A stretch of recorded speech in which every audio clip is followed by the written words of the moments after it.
views expressed on this program are those of the hosts, guests, and callers, and are not necessarily those of this station, its management, or other advertisers. You're listening to Transformation Talk Radio.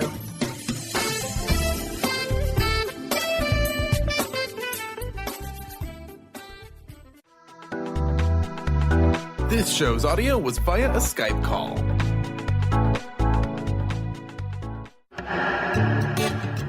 Get fired up for Spirit Fire Radio with your hosts, Dorothy, Riddle, and Steve Kramer. Get ready to shine the light on universal spiritual principles and uncover ways that ageless wisdom can guide you in cultivating consciousness in these modern times. Bring purpose to your life through practical spirituality and add to your awareness with Spirit Fire Radio. Now, here are your hosts, Dorothy, Riddle, and Steve Kramer.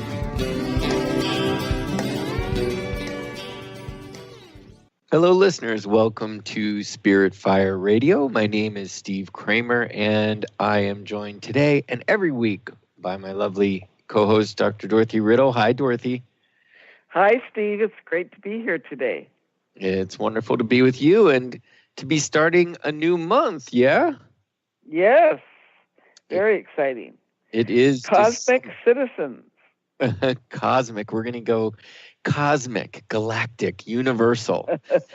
So just to put it in perspective, listeners, for the last 7 months, we have talked about universal principles and their influence on us, on our growth, on society, on our spiritual nature, and quite a bit on our capacity to generate goodwill. So, these are the ways these principles shape us into cosmic citizens. Or, Dorothy, right, they reveal the cosmic citizens that we are when we are aligned with these principles. So that's a great way of putting it, Steve. Yes, I caught myself. So it's December. It's a new month. So that means we are going to spend an entire month talking about our cosmic nature, about our cosmic citizenship, which I really love, Dorothy. You came up with that idea or that phrase, the cosmic citizen. I really appreciate it. It's been fun to even ponder that. What does it mean to be a cosmic citizen? So that's what we're going to talk about on this show today is what exactly does that mean? And Dorothy, that's right. We will often start a show off with a quote or two. I'm wondering if you've got one up your sleeve. I do. I've got one new one, and I'm going to repeat one that we've used from time to time, Steve, because I think it's particularly relevant today. The first one is from Carl Sagan, and it's the nitrogen in our DNA, the calcium in our teeth, the iron in our blood, the carbon in our apple pies were made in the interiors of collapsing stars. We are made of star stuff. And this to me is a really interesting quote because this is a scientific reality that we come from the stars, that all of the components that we were made up of came settled, if you will, like stardust on Earth, and were used to make us as humans. And then the other one is the one from Pierre de Chardin that we refer to from time to time. We are not human beings having a spiritual experience. We are spiritual beings having a human experience. Or we could even say we are cosmic beings having a human experience. Very good. Yes, I love that quote. Since we sort of brought that up, we tend to bring that up quite a bit, but since we've brought it to the forefront of my psyche, I tend to use it all the time. So I have to say that quote has left quite an impact on me and really speaks to really the truth of our beingness. Yeah, it is important that we look from the ground up. As human beings, we seem to always be striving. You and I talk about meditation a lot, where there is a sense, as some people at least interpret meditation, of aspiring and attaining, reaching in a way. And so we are often thinking of the spiritual experience as something we're reaching toward, that we're moving up, but we have to also look at it from the top down. that we are trying to just inhabit these sort of meat suits, as I've heard it said, and and learning to use it well, learning to use it purposefully and effectively and creatively, so that it's fun. That's right. That's right. And Steve, I'd like to just talk a little bit about citizenship, because there's at least in the U.S. context, and I think also broader than that, there's been a lot of discussion and debate about what it means to be a citizen. Are you in? Are you out? We have all of these people moving as migrants across national boundaries, and should they be allowed, and all of that kind of thing. And it is true that to be a citizen means that you are an inhabitant of a particular geographic space, and you have rights and obligations in relation to that. And we talk about we're members of a community. Am I a citizen of my community or my state, or put that at different levels. But I think it's really interesting and challenging to reframe that if we think about the fact that actually we are citizens of the cosmos, all of us, of us. None of us are migrants or strangers in that sense. We all are. And so we may live in different geographic spaces, we may move around, but we all have rights as cosmic citizens, and we have obligations as cosmic citizens. So how would we look at these issues around, immigration and refugee status and all of that? Would that shift the way that we feel about that or think about that if we understand that it's actually in this cosmic context where everyone belongs? There's no one that doesn't belong. Yes, we expand the periphery of our borders to include not only Earth, the solar system, but even the cosmos, which is quite fantastic and includes so much, but yet, as you mentioned with Carl Sagan, that we are precipitated, if you will, from that star stuff, and that we and within that you see that we really are all equal. I mean, we are all made of the same stuff. We all breathe the same air. Blood courses through our veins in the exact same way. And so when you zoom out, it does seem absurd, when you say, well, how do you get in? How do, well, should we let you in to this particular boundary? And you realize how limiting that is. Well, I was noticing that, there's not just one news article. There's a number of news articles about on the southern border of the United States, what's been called the caravan, people feeling really desperate to push across into the United States. And of course, that's being seen as illegal and even something that can be met with violence, right? Yes. With guns or with tear gas. And I bring that down to my community level. There is the only public road that leads down to the body of water that surrounds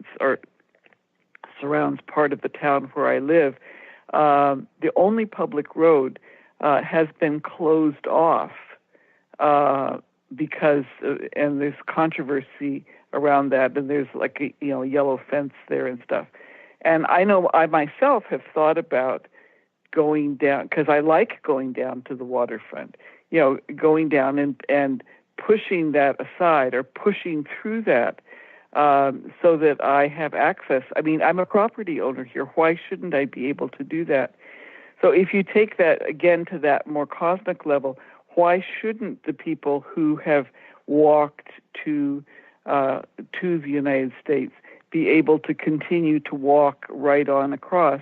Because in the larger scheme of things, we are all one. They're not the other, which is the way they're being characterized. Well, and when you just even look at when you zoom out from the rights of perhaps a U.S. citizen, when we talk about citizenship, but we could all agree we are all human. And so when you look at the United Nations Universal Declaration of Human Rights, goodness gracious, when you look at that situation in the border and you look at some of those, your rights, you have the right to be equal before the law. You have the right to not be unfairly detained. Really? You have, you have the right to be treated with dignity. That is one of the first statements in that UN Universal Declaration of Human Rights, which the United States is a signatory to. Yeah. And not discriminated upon. You have the right to life, to live freely and safely. And you think, that's right, freely and safely. Well, and when you are an innocent, when you are just not even innocent, when you are a human being, and you've got tear gas being thrown at you. So anyway, we certainly could go down that road for quite some time. But I would love to circle back, Dorothy, because I found it interesting that you, when you said cosmic citizen, and I looked a bit into this idea, what is the difference? Because I tend to use the word universal a lot. I will say universal law or, a universal principle. And so when I saw the words cosmic, I thought, now what's the difference between cosmic and universal? And when I looked it up, it was quite interesting because it said that the cosmos pertains to the laws and the structures of the universe. So the cosmos means the universe seen as well-ordered and whole. And the universe means all existing matter and space considered as a whole. So they're really synonymous, but with cosmos, it really does have to do with order. So as does citizenship, as you say, responsibility. So I just love that we're going to take this month and it follows these 7 principles that we talked about every month, a full month on one of these principles. And I hope we'll just get some time even today. We're going to go to a break in a minute, but just to go through those 7 principles, perhaps listeners who are joining us now to even reflect between the two of us on ways that they really are aspects of ourselves as cosmic citizens. But I love that difference is really, it is about the ordered whole, and that order is intrinsic. It is the stuff that holds it all together, really, because it is a form. The cosmos is a form, and forms adhere to certain principles and laws that keep them together. And I found it interesting that the opposite of cosmos is chaos. I never knew that. So very interesting. Yeah. Interesting. On that, let's actually go to a break, and then we come back. Maybe we could go over the 7 principles and just talk about them cosmically. What do you think? Okay, great. Right. We'll be right back.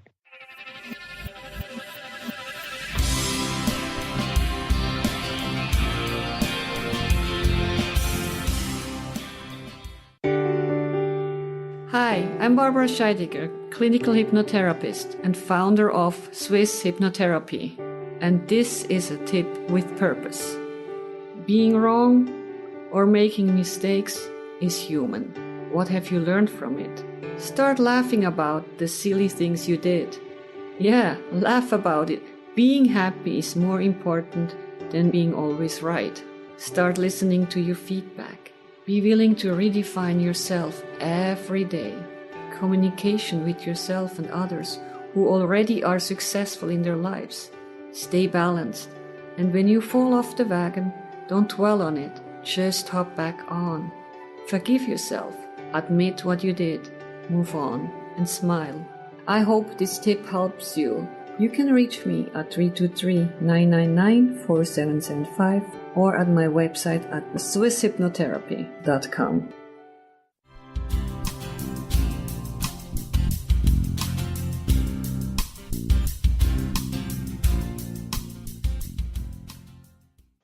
Welcome back, listeners. Dorothy and I are so happy you are still with us, or perhaps just joining us. We are talking about being cosmic citizens. What does it mean to be a cosmic citizen? Before we get back into our conversation, it'd be wonderful to talk about our organizations. Both Dorothy and I are here as a collaborative effort between 2 educational nonprofits. And Dorothy, you want to start? Tell us a bit about the School for Esoteric Studies. Yes, thanks. So I'm with School for Esoteric Studies. You can find out more about us at esotericstudies.net. We provide training for persons who have a spiritual practice that they wish to deepen. And we do that through meditation, study, and service, and also group projects. And we have a number of initiatives underway that you can find out about on our website. But the one that Spirit Fire Radio is part of is our intentional intergroup collaborations. We decided several years ago to reach out to like-minded organizations and work together towards common objectives. And we're absolutely thrilled to be working with Spirit Fire on this.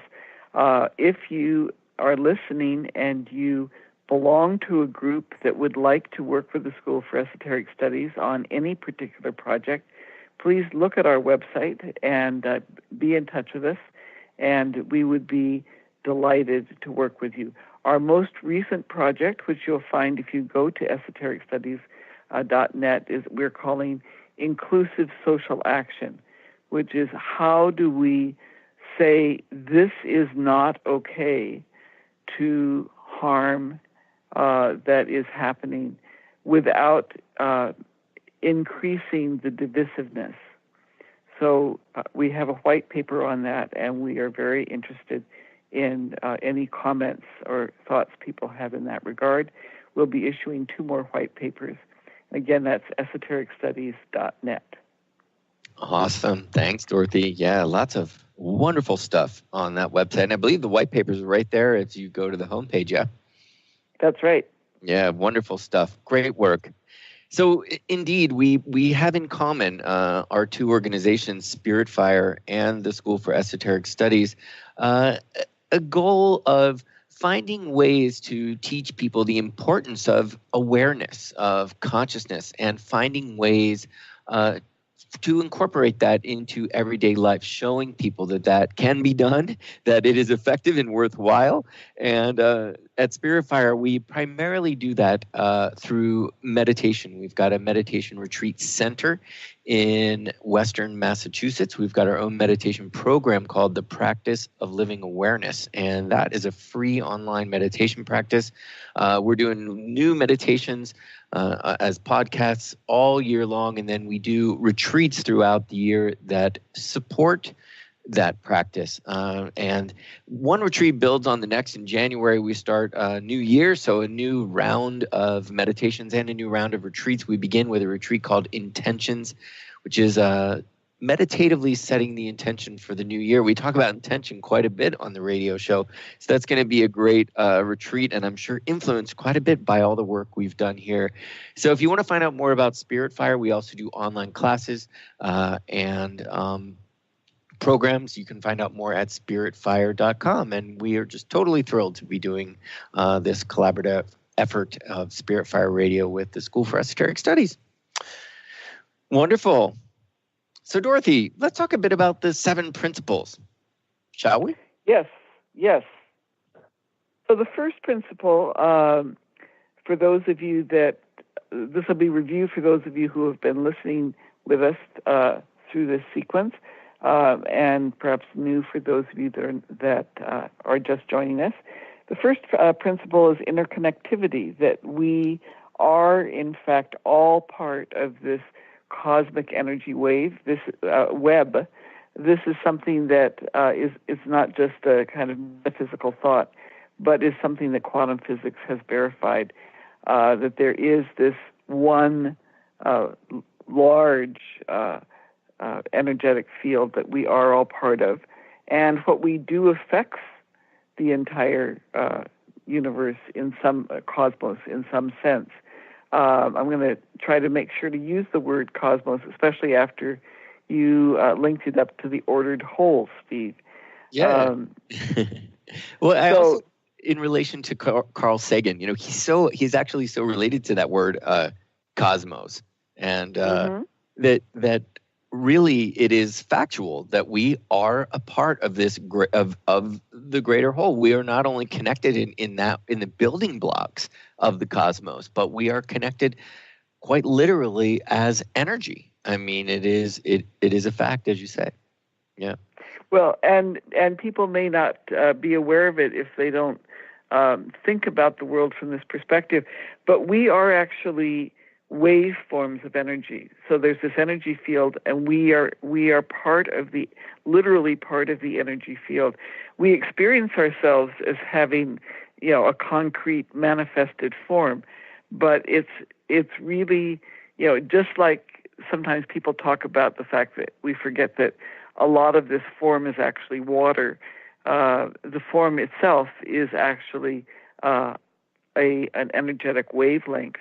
And so how we use that energy, how we focus that energy, what we create with that focus really has an impact. And I would invite listeners to take a period of time, whether it's a half hour or a day, and just consciously go through that period of time, feeling yourself into the fact that you are connected to everything around you, not just what you can physically see, but what's in what we call the sky, but which is in the outer parts of the energy field and on past our galaxy, and these hundreds of thousands of galaxies, the whole cosmos.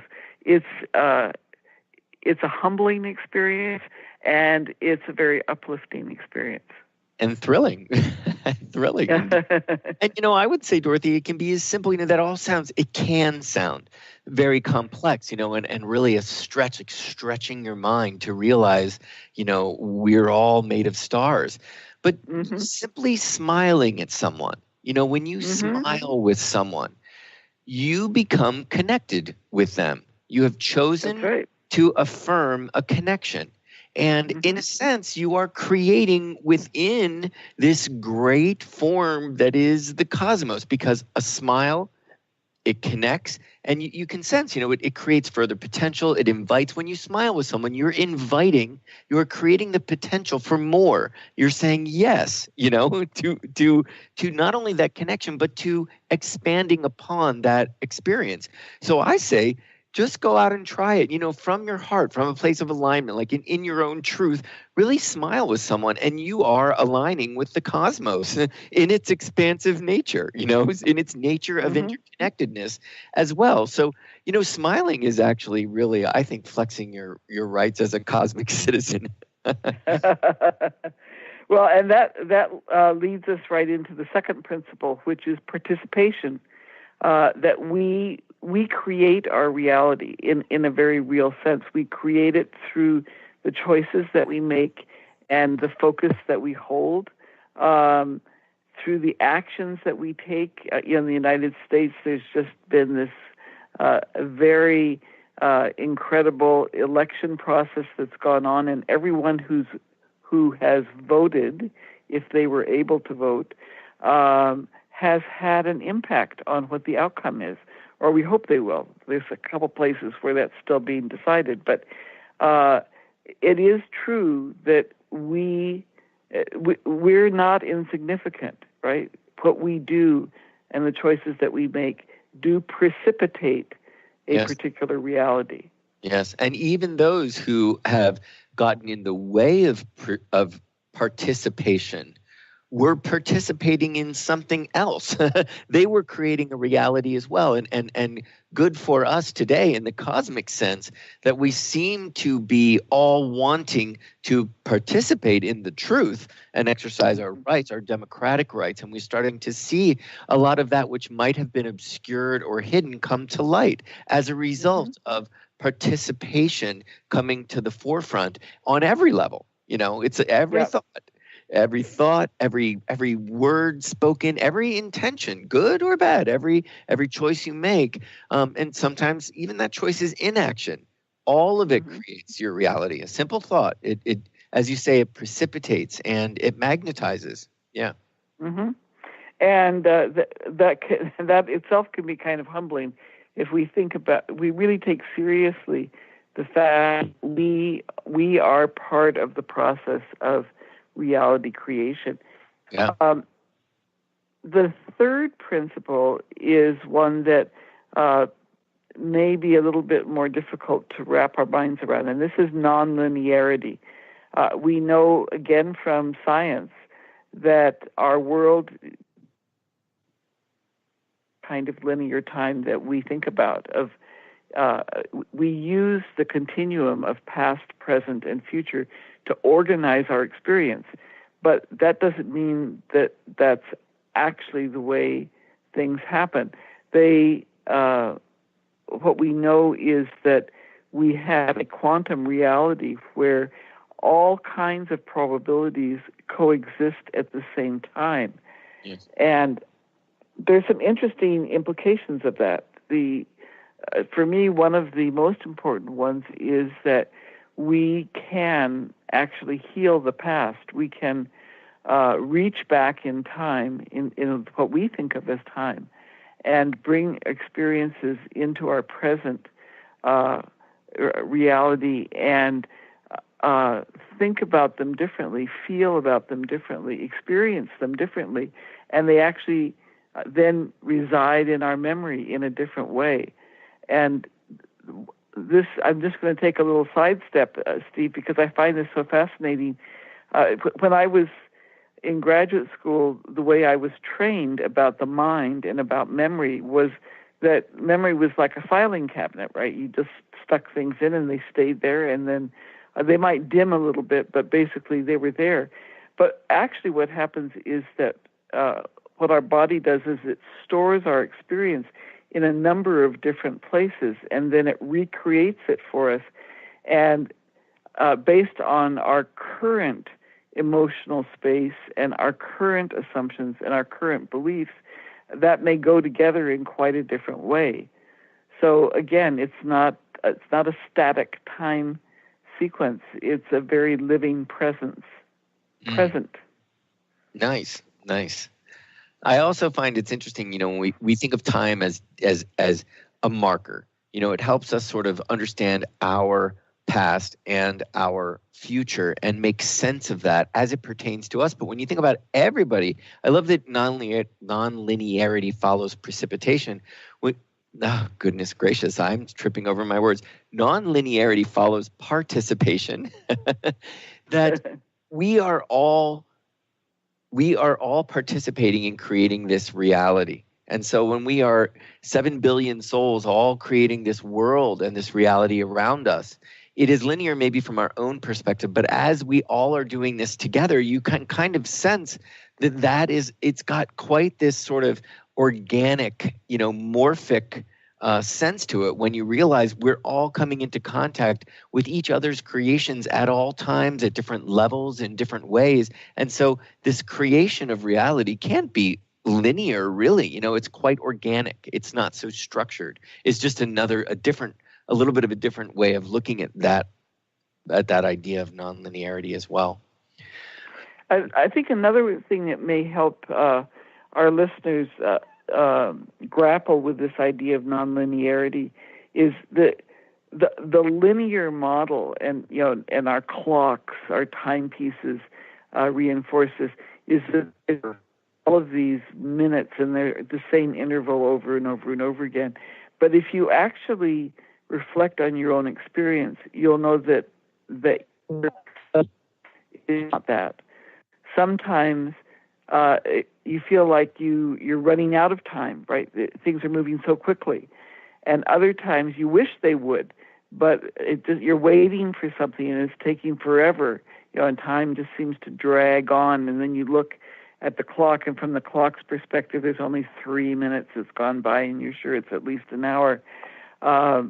So our sense of time is also not literal and is not equal bits, so to speak. In the same for any one or two or more people. Speaking of which, Dorothy, can you imagine we're long overdue for a break? Time has gone really fast, so we're going to take a break and come back and talk more about the principles.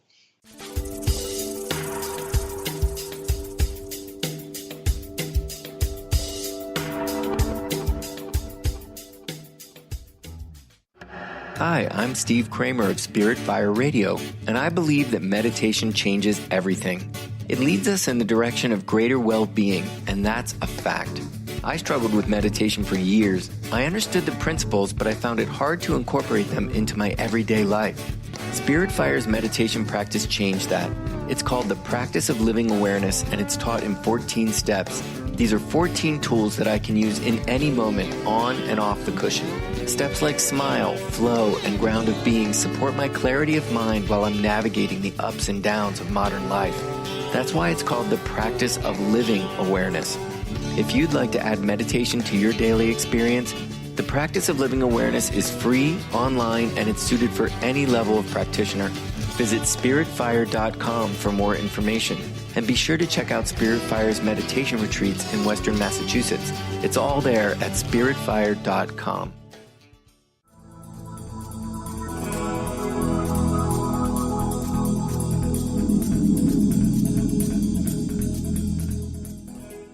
Welcome back, listeners, to Spirit Fire Radio.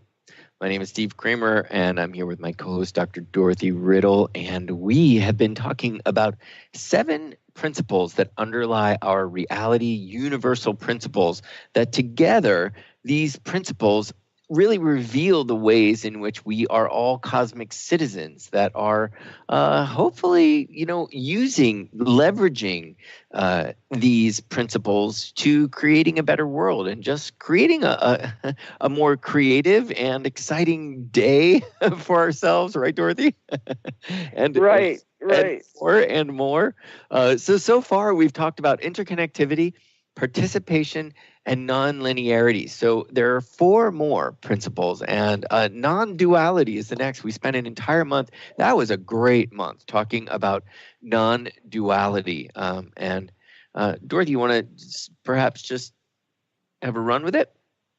Sure. So we started this show talking about how we are all cosmic citizens. We are all part of the cosmos. We're all made of the same star stuff. And non-duality is the principle to remind us that we are all interconnected. We are all part of this whole. And the dualistic language, the dualistic thinking that we use when we talk about us and them is referring to an illusion, because there's not really that separativeness, and it's actually that separativeness, when we engage in that kind of separative thinking, that's what leads us to violence. Because if you think of someone as being part of you or a relative of yours, someone that you hold close, that you care about, that you love, it's very difficult to be violent to them. As soon as you start objectifying them or pushing them away or seeing them as a thing to be used, that's when violence or harm comes into play. So the principle of non-duality is actually an important reflection of our reality, and also an important principle to help us live in a harmless manner. Well said. And you can catch yourself when you start making assumptions, or you start talking about things as this or that, us versus them. We tend to just polarize, to think that there are only 2. And I think that is because really underneath it all, even on a cosmic level, it's a fact that our solar system is really a solar system about relationship. So we tend to want to polarize and look at, it's as if you looked at the Earth as only a North and South pole. And certainly we've got these 2 points that stand on, the extremes of the Earth, but it's what happens in the middle.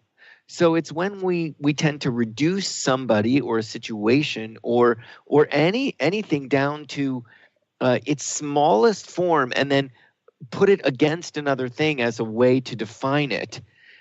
We get into trouble, because it's what happens in between that is so beautiful. It's what happens between the North and the South Pole that really is the entirety of the Earth.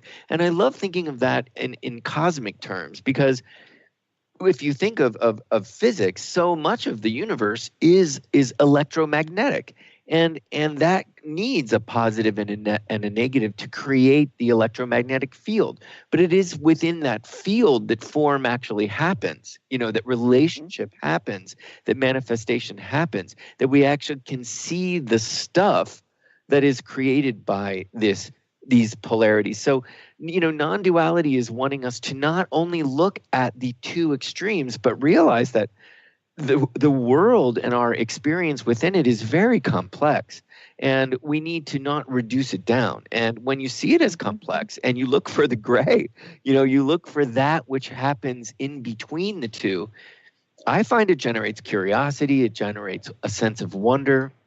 And, we all know where assumptions lead us. So it's just remembering that space in between is where the good stuff is, and that can be in between even an argument. It's not taking a definitive side, but trying to come together and see, well, what is the glue? What is actually between these two extremes? The meeting ground. It's that middle ground that's interesting. Well, and that, Steve, that leads us right into our next principle, which is interdependence. Beautiful.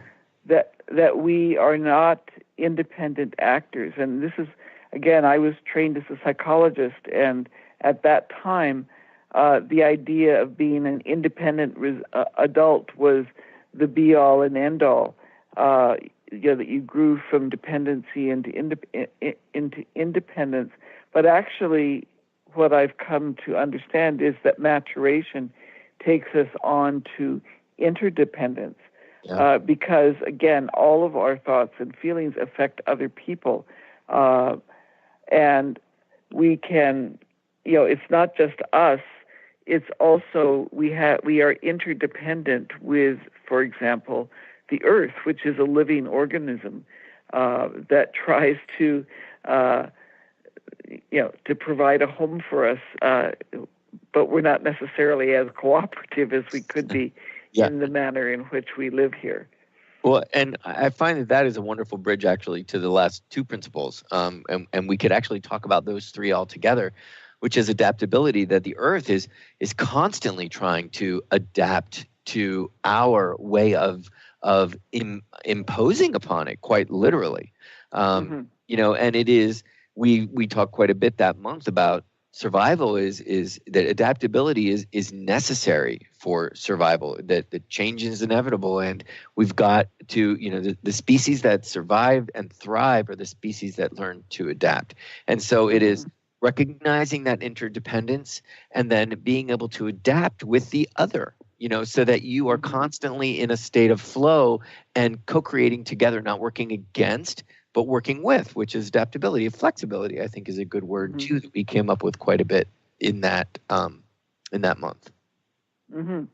And people, our listeners, may not be aware of the, again, if one isn't thinking or experiencing life from the perspective of science, that we need oxygen to live.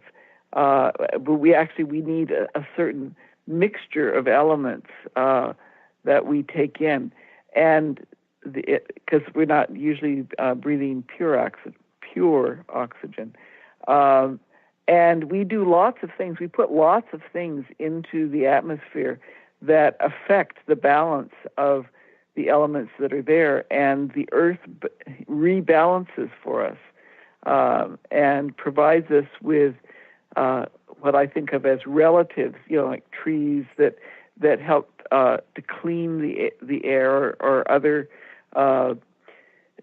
aspects of, like eelgrass and others in the water, that help to clean the water so that it's usable, and it helps to keep the salinity of the water in the oceans in balance.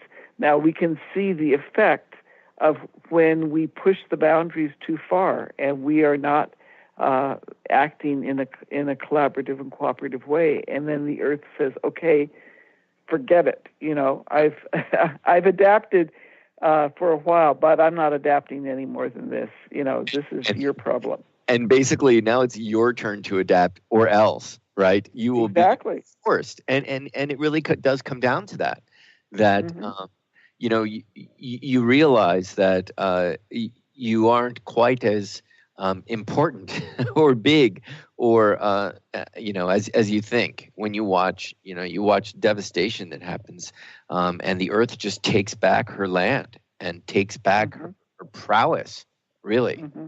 you know, Mm-hmm. and forces you to have a look at ways in which you are not being a cosmic citizen, right? I mean, if you look at it from just the Earth's perspective in the ways Mm-hmm. that the Earth is showing us, that when you do not accentuate our interconnectivity with her and with others, we see the repercussions of that: participation, nonlinearity, when we're dualistic in our thinking, when we think it's all about us, when interdependence means nothing to us, when we refuse to cooperate or adapt, when it's really from a very egocentric perspective.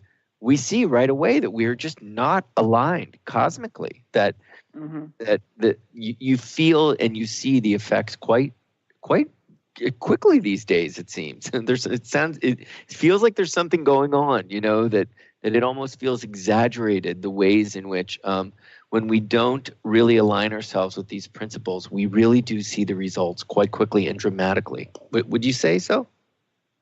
Absolutely, and I think it underscores another thing, which may be something that we may try to keep out of our awareness, and that is when we talk about cosmic citizens, the cosmos is populated by entities other than humans. Yeah. We're not the only folks around. Yeah. We have other sentient beings. We have other species, the Earth itself, and quite frankly, the cosmos can get along without us just fine. Yeah.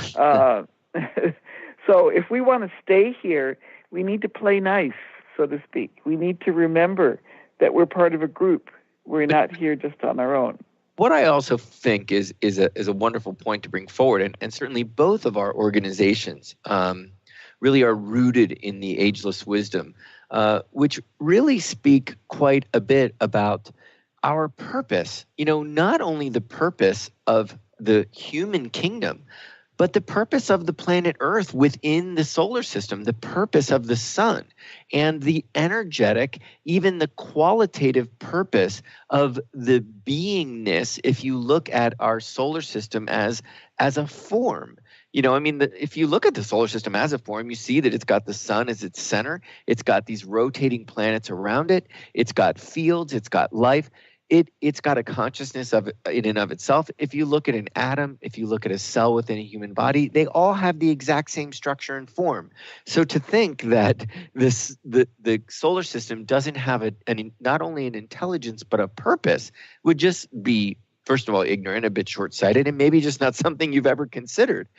But what's wonderful about the Ageless Wisdom teachings is that it really looks at these systems as forms, life forms, as aspects of consciousness. So what makes it all so exciting to be a human and to follow these principles and live by them cosmically is to know that you are actually co-creating with something so much larger than yourself, that's purposeful, that has an actual purpose that can be brought forward and even put in a line or two, and so we can see that as the Ageless Wisdom would say, that our solar system is what would be called the second ray, which is love wisdom, which essentially comes down to attraction, relation. And you see that we have got to learn how to relate to not only ourselves, our relationship to ourselves in relation to others, our relationship to ourselves in relation to the earth.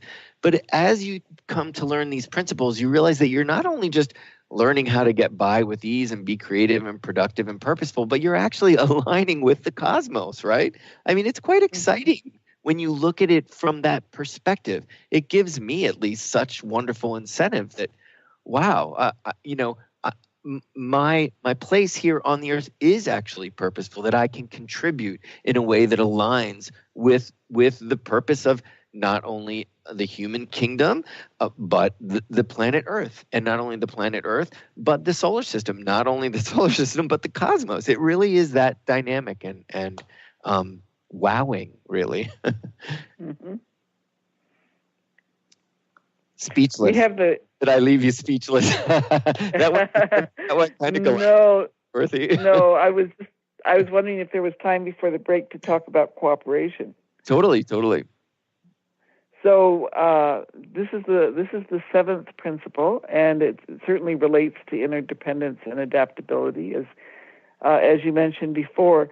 But I think it's really important to focus on its own, because we find all throughout our society that there is an emphasis. It goes with this in-group, out-group emphasis that is related to the illusion of duality, the emphasis on competition, and the emphasis on scarcity, which is really what underlies that. The idea that there's only so much pie, and if you get a slice, I don't get that slice. Instead of thinking that we can work together to enlarge the pie so there's enough for everybody. And in fact, as you know, Steve, that's the theme of the trilogy that I wrote, the theme being enough for us all, and Principles of Abundance for the Cosmic Citizen being the first volume of that. But I think it's really important for us to recognize the ways in which we talk with each other or interact with each other that are based on a belief in scarcity and the need to compete for scarce resources, and contrast that with how we would be together if we assumed that there is actually enough for us all. There may not be enough for all of us to be financial millionaires, but there's enough for all of us to have a good life. And that comes from cooperation. Our physical bodies are a manifestation of cooperation. If you think of all of the systems within our bodies, the different organs, the different parasympathetic and sympathetic nervous system, all of that needs to work cooperatively together in order for us to function as physical human beings. Wow, and does it ever let us know when we're not? When we are creating distortions within it, or we are out of alignment? We feel it, and we would hope that we can at least become aware enough to recognize when we are contributing to that, that distortion or being out of balance. Balance, what a wonderful word. We covered that in the first season together. To generate balance is to be aligned with those principles. Dorothy, we are indeed at a break. So, listeners, we'll be back to wrap up the show after these words.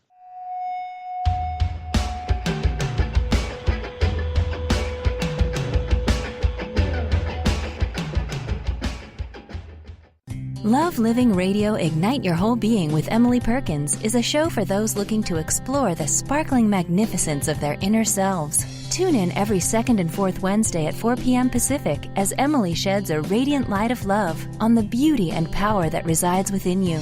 Discussing love in all its forms through conversations that provoke awareness, curiosity, and expansion, Emily shares the unlimited power of love. For more information or to listen to this show, visit lovelivingholistics.com. Practice living in wholeness with the body tune-up. 6 classes for $89 designed for radical self-healing and self-regeneration. Heal the deepest root of any challenge.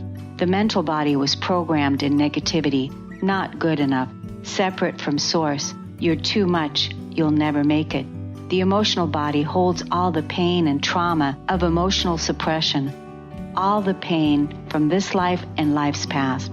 The spiritual body is the place you connect with your higher power, your higher self, with the image and likeness of the One. The physical body houses and expresses the other 3 bodies every day. Go to CorneliaStephanie.com. Evolve, become a practitioner. We need to heal, integrate, and bring into wholeness and harmony the physical body, addressing all the other bodies in order to live in our true, authentic nature. Living Lighter Radio with Jason and Patricia. We have an ecosystem approach to your life. Tune in weekly every Monday at 1 p.m. Pacific on Transformation Talk Radio as we, Jason and Patricia, discuss what's truly holding you back. We offer you the tools you need to reach your goals and at the same time be living lighter. For more information about living lighter, visit www.livinglighter.org.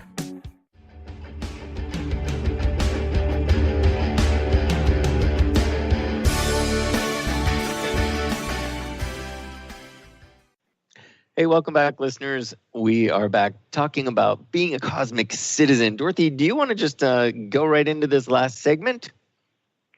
Sure.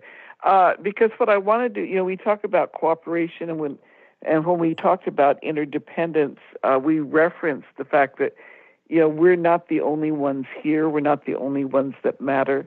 And the Brian Schwimm, who's a mathematical cosmologist, has a beautiful way of looking at things, I think, and that is we need to consider all other living entities around us, living beings, as relatives. And so if you think of it from that perspective, I mentioned the Earth itself, but we also have relatives who are other species, who are some of the ones that have gotten a lot of attention lately are the great apes, the elephants, the cetaceans, that is the whales and the dolphins.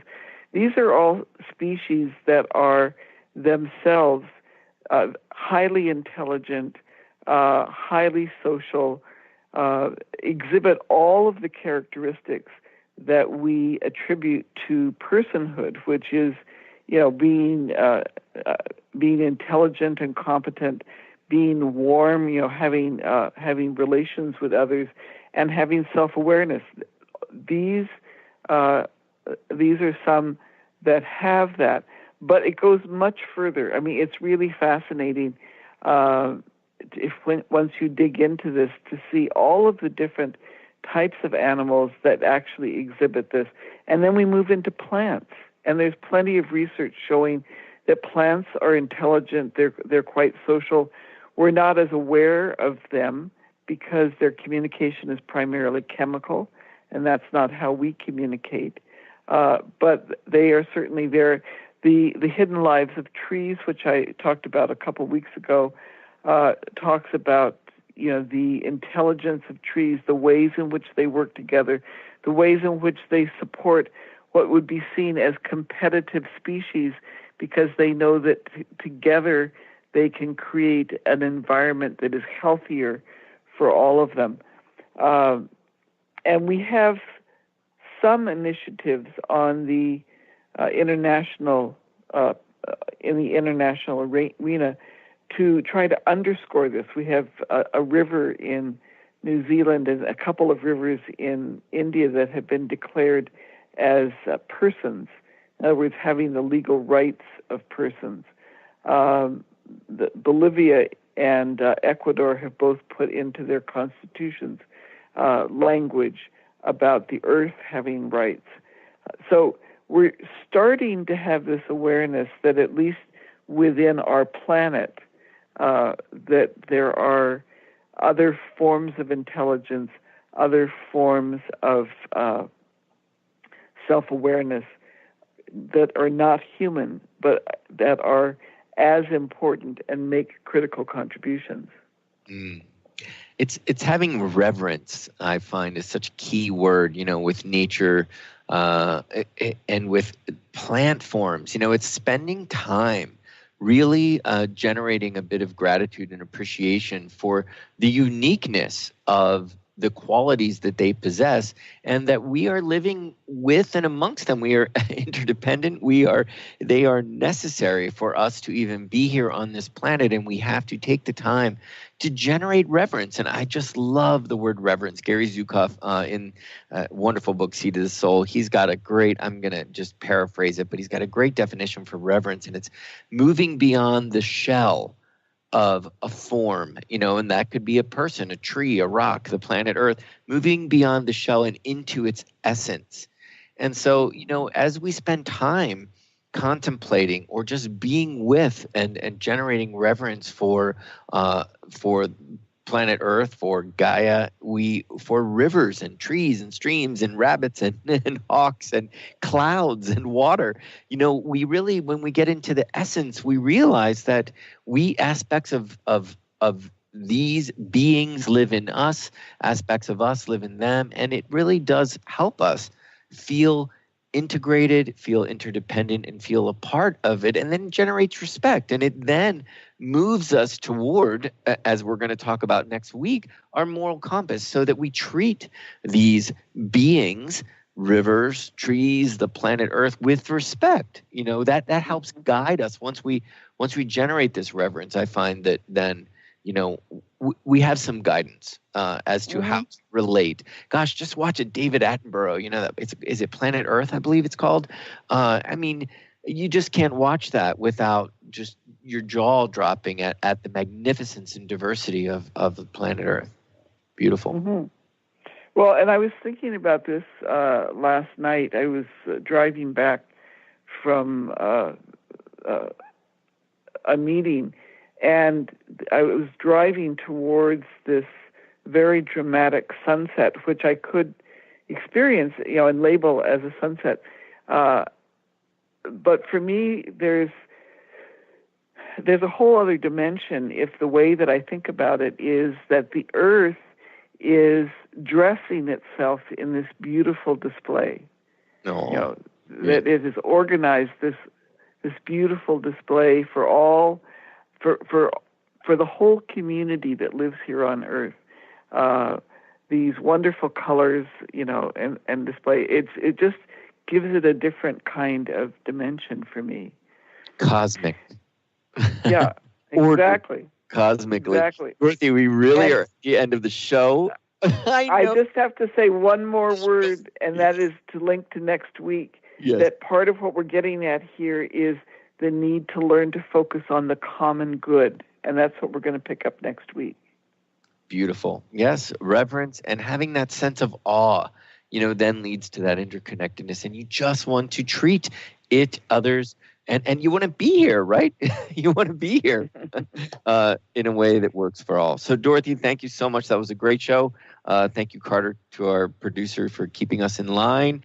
And we will see you next week. We're going to talk about the moral compass and being a cosmic citizen. Thanks again, listeners. We'll be back next week.